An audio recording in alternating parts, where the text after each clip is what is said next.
கணவனுக்கு காய்ச்சல்னா மனைவி பத்திய சாப்பாடு சாப்பிட்றா, மனைவிக்கு காய்ச்சல்னா யார் சாப்பிட்றது? இந்த அம்மா கேட்குறாங்க. அவன் தினம் சாப்பிட்றதே பத்திய சாப்பாடு தானே, இதுக்கப்புறம் தனியா வேறையா சாப்பிட? நிறைய காரணங்கள், கதைகள். அவங்க ஒரு பொம்பளை பிள்ளைக்கு ஒரு பொம்மை வாங்கி கொடுத்தா அது சடை போடுமா, ஆனா அது மட்டும் சடை போடாது.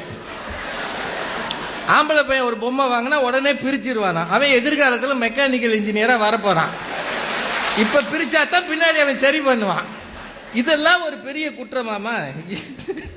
நிறைய ஆணை ஏன் பெண் வீட்டுக்கு அனுப்புகிறோமா? பெண்ணைத்தானே கணவன் வீட்டுக்கு அனுப்புகிறோம்.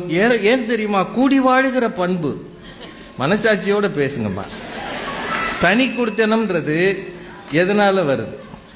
ஒரே ஒரு புண்ணியவதி அந்த வீட்டுக்கு வந்து அது வரைக்கும் ஒண்ணுமண்ணா கிடந்தவங்கள ஒண்ணுமில்லாம ஆக்கி மண்ணா கிடந்தாங்க.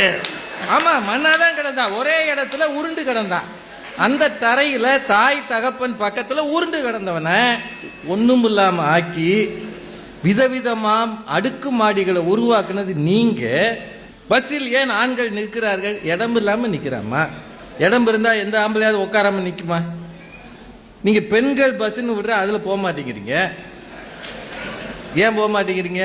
காவல்துறையிலே சொல்றாங்க பெண்கள் பஸ்ல போங்கம்மா. இது வேணாம். என்னத்த சொல்ல, வீட்டுக்காரரை பத்தி தப்பா பேசுறதுல ஒரு தப்பும் இல்லை, ஏன்னா அவர் அடிமை. ஆனா உப்பு பானைக்குள்ள ஏன் கைய விடுறாங்கன்னா, எங்கேயோ இருந்தது எங்கேயோ வர்றதுக்கு உப்பு. அதனால அதுதான் அது தாத்பரியம். அதுக்கு அர்த்தம் இல்லம்மா. உப்பை சாப்பாட்டுல போட்டோம்னா கரைஞ்சிடும், அது இருக்கிறது தெரியாது.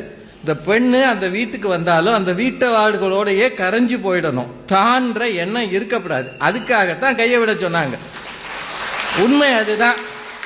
உப்பு கூடினாலும் தப்பு, குறைஞ்சாலும் தப்பு. ஓ வேலையை நீ கரெக்டா செஞ்சீங்கன்னா உணவு நல்லா இருக்க மாதிரி வீடு நல்லா இருக்கும். இதுதான் அதுக்கு அர்த்தம். அவள் கல்யாணத்துக்கு முன்னால் போனி டெயில் போடுவாள். வகுடெடுத்து கல்யாணத்துக்கு பிறகு நடுவுல குங்குமம் வைப்பாளாம். வேர்த்த பொண்ணே ஒரு ரத்த கலர்ல இருக்கும். இந்த வீட்டையும் அந்த வீட்டையும் பிரச்சனை உண்டாக்கி ரெண்டு பேரும் நிரந்தரமா பேசாம இருக்கிறதுக்கு அவ வேலை பண்ணுவான். இதைத்தான் செய்யறீங்களே தவிர, பூமிக்கு அடியில் இருக்கிற பாறைகள் மோதுவதால் பூகம்பம் வருகிறது. பூமாதேவியும் அது மாதிரியே சில பாறைகள் மோதி நம்ம வீட்டுல பூகம்பத்தை உருவாக்கும். அந்த பாறை எப்ப மோதும்ன்றது பிரம்மனுக்கே தெரியாது. இதெல்லாம் சொல்லி ரொம்ப நல்லா இருக்கு.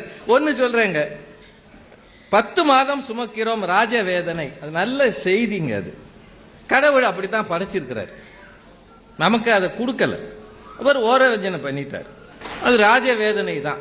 ஆனா வேதனை கொஞ்சம் கூடணும்னு ஏன் சிசேரியனுக்கு போறோம்? ஒரு காலத்தில் பிரசவம் என்பது இயற்கையாக இருந்தது. இன்னைக்கு 100க்கு முந்தா நாள் பத்திரிகையில் வந்திருக்கு. அதுவும் மிக அதிகமாக சிசேரியன் தமிழ்நாட்டில் தான் இருக்கிறதா. நேற்று பத்திரிகை ஜூனியர் வினாலேயே இதுல பார்த்தேன். அதிகம். ஏன்? குனிஞ்சு நிமிந்து ஒரு வேலை செய்யறது இல்ல. உண்மையாது, வேடிக்கைக்கு சொல்லல. எந்த பெண் மருத்துவரை கேட்டீங்கனாலும் நல்லா வேலை செய்யறாங்க. இது சும்மாவே வேலை செய்யாது. ராஜவேதனை வந்தா எப்படி வேலை செய்யும்? அந்த ராஜவேதனை அவளுக்கு இல்லாம அந்த குடும்பத்தில் இருக்கிற அத்தனை பேருக்கு வருது.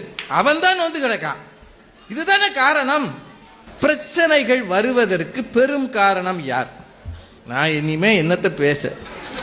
பிரச்சனைகள் வருவதற்கு யார் காரணமா? ஒரு அம்மா சொல்றாங்க பெண்கள் தான்றாங்க. நீங்களே யோசிங்க. 50 வயசு 60 வயசு ஆனவங்க யோசிங்க. அந்த நேரத்தில் என் மனைவி அல்லது எங்க அம்மா அல்லது எங்க அண்ணி என் குழந்தைய விட்டு கொடுத்திருந்தா நம்ம வீடு இப்படி செதறி இருக்காதுன்னு வருத்தப்படாத ஆண் யாராவது உண்டா? இது யோசிச்சு பதில் சொல்லுங்க.